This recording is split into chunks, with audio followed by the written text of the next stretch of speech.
সে অনেক অনেক দিন আগের কথা। এক জঙ্গলে বাস করত একটি টুনি ও তার দুইটি ছানা।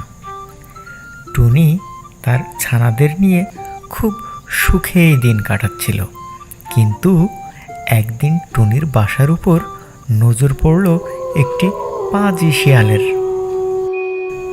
আরে বাহ, এত দেখি টুনির বাসায় দুটো ছানা আছে। যাই, টুনিকে বোকা বানানোর চেষ্টা করি। ও কি নাদুস নুদুস ছানা, আমাকে আজ খেতেই হবে। টুনটুনির পাখির মাংস কত নরম আর সুস্বাদু হয়, তা কেবল খেলেই টের পাওয়া যাবে। আমাকে খেতেই হবে ওর ছানা দুটোকে আজকে। এই বলে শিয়াল ঝোপ থেকে বেরিয়ে টুনির বাসার নিচেই গেল আর টুনিকে বলতে লাগলো, এই বেটা টুনি, তোর ছানাগুলোকে নিচেই ফেল, তা না হলে আমি যদি গাছে উঠি তাহলে কিন্তু তোর ছানাদের সাথে সাথে তোকেও খেয়ে ফেলবো। কেন? তুমি কি বানর নাকি সাপ যে গাছে উঠবে? তুমি তো একটা শিয়াল, তুমি কিভাবে গাছে উঠতে পারো? আমাকে কি বোকা পেয়েছো নাকি যে তোমার ভয়ে আমি আমার ছানাদেরকে নিচেই ফেলবো? ক্ষমতা থাকলে উপরে আসো, উপরে এসে আমার ছানাদেরকে খেয়ে যাও। এখনো সময় আছে, তোকে ভালো করে বলছি, ভালোই ভালোই তোর ছানাদের নিচেই ফেল, তা না হলে সত্যি সত্যি তোর বাসার উপরে উঠে যাব। তখন তোর ছানাদের সাথে তোকেও খাবো। বললাম তো, যদি পারো তাহলে আমার বাসায় উঠে এসো, উপরে এসে দেখি কেমন করে আমার ছানাদের খেতে পারো। না, ভেবেছিলাম টুনিকে বোকা বানিয়ে ওর ছানাদের খাবো, কিন্তু বেটা তো দেখছি সবই জেনে গেছে। টুনির গাছটা যথেষ্ট চিকন, এই গাছটা আমি যদি ঝাঁকাতে শুরু করি তাহলে বাচ্চাগুলো উপর থেকে নিচেই পড়বে, আর আমি তখন ওর বাচ্চাদের খেতে পারবো। এই বলে পাজি শিয়াল টুনির গাছটা ঝাঁকাতে শুরু করে।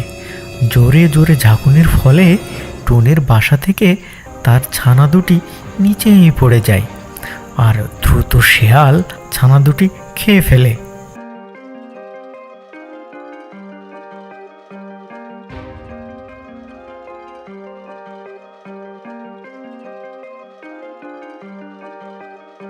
দেখলি তো টুনি, তোর ছানাগুলোকে আমি খেয়েই ছাড়লাম, মাঝখান থেকে তুই বেঁচে গেলি। আমি যদি সত্যি সত্যি গাছের উপরে উঠতে পারতাম তাহলে তোকেও খেয়ে নিতাম। আমি এখন যাই, আবারও তুই ডিম পাড় আর বাচ্চা ফোটা, তারপর আমি আবার আসবো, তোর ছানাদের খেয়ে যাব আমি। তুমি খুবই পাজি একটি শিয়াল। আমার ছোট ছোট ছানাদের খেয়ে কি লাভ হলো তোমার? তোমার তো পেটও ভরলো না, তাহলে কেন তুমি আমার ছানাদেরকে খেলে? আরে বেটা, তুই কি বুঝবি? তোর ছানাগুলোকে খেয়ে যে মজা পেয়েছি, এরকম খাবার জীবনেও খাইনি আমি। তবে তুই চিন্তা করিস না, এর পরের বারও আমি তোর ছানাগুলোকে খাবো। তাড়াতাড়ি ডিম পাড় আর সেই ডিম থেকে নাদুস নুদুস বাচ্চা ফোটা। এই কথা বলেই শিয়াল সেখান থেকে চলে গেল আর টুনি মন খারাপ করে বাসাতেই বসে থাকলো। এই ঘটনা ঘটার বেশ কিছুদিন হয়ে গেছে। শিয়াল তার আস্তানায় বসে বসে ঝিমাচ্ছিল। হঠাৎ টুনির কথা মনে পড়ল। আরে, টুনির ছানাদের খেয়েছিলাম তো অনেক দিন হয়ে গেল, এর মধ্যে মনে হয় টুনি আবারও ডিম পেড়েছে আর ডিমগুলো ফুটে বাচ্চাও বের হয়েছে। যাই, একবার টুনির বাসায় একটু ওকে মেরে দেখে আসি। আমাকে তো দেখলে আবার বাচ্চাগুলো লুকিয়ে ফেলতে পারে, তখন তো কিছুই কপালে জুটবে না।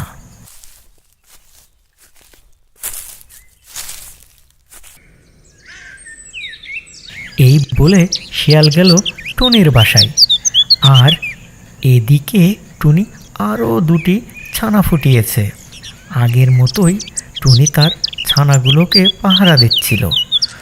দুষ্টু শিয়াল ঝোপের আড়াল থেকে দেখল টুনির বাসায় আগের মতোই নাদুস নুদুস দুইটা ছানা। আরে ওই তো টুনি দেখছি আবারও দুটো ছানা ফুটিয়েছে। না না না, দেরি করা যাবে না, টুনির কাছে যাই, গিয়ে টুনির ছানা দুটোকে চাই। ভালোই ভালোই যদি দিয়ে দেয় কিছুই বলবো না, আর যদি না দেয় আগের মতো আবারও গাছ ঝাঁকুনি দিতে শুরু করব। তাহলে একা একাই ছানাগুলো নিচেই পড়ে যাবে। এই বলে শিয়াল ঝোপের আড়াল থেকে বেরিয়ে এসে আবার টুনির বাসার নিচেই গেল, আর টুনিকে ভয় দেখিয়ে বলতে লাগলো, কে রে টুনি, এ তো দেখছি আবারও দুটো ছানা ফুটিয়েছিস। বলেছিলাম না আমি আসবো, ঠিক চলে এসেছি। নে, ভালোই ভালোই তোর ছানাগুলোকে মাটিতে ফেল, আমার অনেক ক্ষুধা লেগেছে। আমি তোমার কাছে হাত জোড় করে মিনতি করছি, তুমি আমার ছানাগুলোকে খেও না। আমার ছানাগুলো নির্দোষ আর নিষ্পাপ, ওরা তোমার কি ক্ষতি করেছে? তুমি ওদেরকে খেও না ভাই, কমসে কম এই ছানাদেরকে এবার ছেড়ে দাও তুমি। দেখ টুনি, এখনো সময় আছে, আমি তোকে কিন্তু ভালোই ভালোই বলছি, ছানাগুলোকে নিজেই ফেল। আর কাকতি মিনতি করে কোনো লাভ হবে না, আমি তোর ছানাগুলোকে খাবই। ভালো এটাই হবে যে তুই তোর ছানাগুলোকে তাড়াতাড়ি নিচেই ফেলা। আমি তোমার কাছে হাত জোড় করে ভিক্ষা চাইছি, তুমি আমার ছানাগুলোকে ছেড়ে দাও ভাই। আমার ছোট্ট নিষ্পাপ বাচ্চা, এবার তো বাঁচার সুযোগ দাও তুমি। বুঝতে পেরেছি, সোজা কথাই কাজ হবে না, আবারও গাছ ঝাঁকাতে শুরু করি তাহলে, এই ছানাগুলো মাটিতে লুটিয়ে পড়বে। এই বলে শিয়াল টুনির গাছটা ঝাঁকাতে শুরু করে। জোরে জোরে ঝাঁকুনির ফলে বাসা থেকে তার দুইটি ছানা আবার নিচেই পড়ে যায়। আর দ্রুত শিয়াল ছানা দুটি খেয়ে ফেলে। তারপর শিয়াল তার আস্তানায় ফিরে গেল। টুনি মন খারাপ করে তার বাসাতেই দাঁড়িয়ে থাকলো।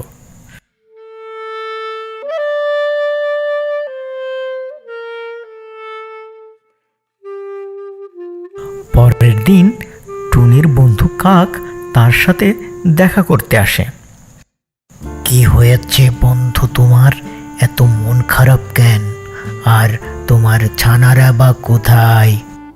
আর বলো না বন্ধু, একটি পাজি শিয়াল আমার ছানাদের খেয়ে গেছে। এর আগেও সে আমার ছানাদের খেয়েছিল, আর আমি কিছুই করতে পারছি না। শিয়াল তোমার বাচ্চাগুলো খেয়ে গেছে, কিন্তু শিয়াল তো গাছে উঠতে পারে না, তাহলে সে তোমার ছানাগুলোকে কিভাবে খেলো? পাজি শিয়াল বুদ্ধি করে এই গাছটি ঝাঁকাতে শুরু করে। গাছ ঝাঁকির ফলে আমার ছানাগুলো নিচে মাটিতে পড়ে যায়, আর তখন শিয়াল ওদেরকে খেয়ে ফেলে।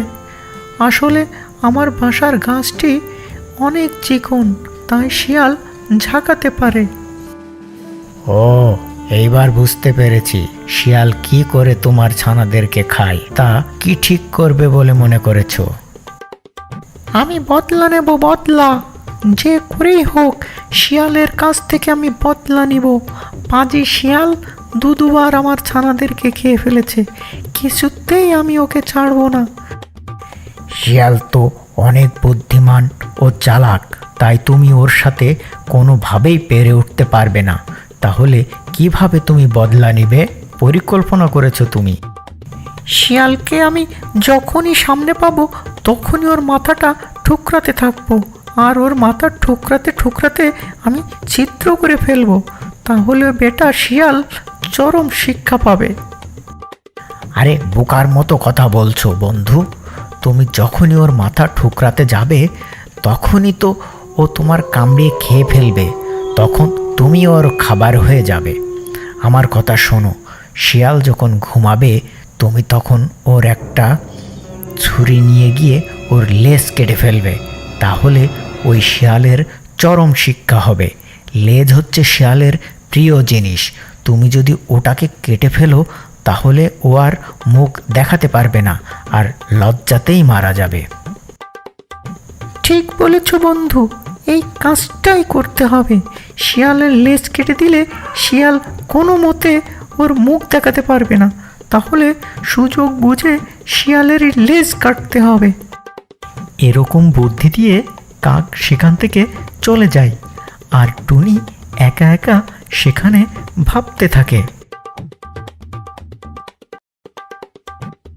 বন্ধু কাক আমাকে সঠিক বুদ্ধি দিয়েছে, এতে আমারও ক্ষতি হবে না, আর শিয়ালেরও অনেক বড় শিক্ষা হবে। আরও লজ্জাতে এই বনেই থাকতে পারবে না। এখন গ্রামে গিয়ে একটি ছুরির ব্যবস্থা করতে হবে।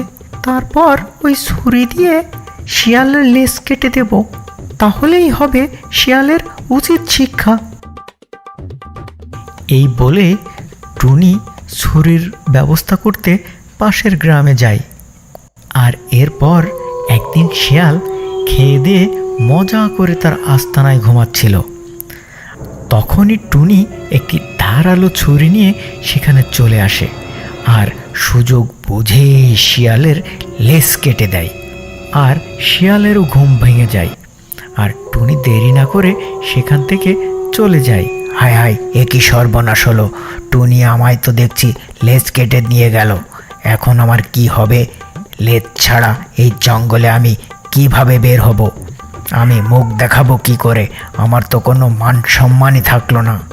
লেজ ছাড়া আমাকে দেখতে কেমন লাগছে! সবই তো আমার শেষ হয়ে গেল। এই বলে বেচারা শিয়াল লজ্জায় মাথা নিচু করে সেই বন ছেড়ে দূরে কোথাও চলে যায়।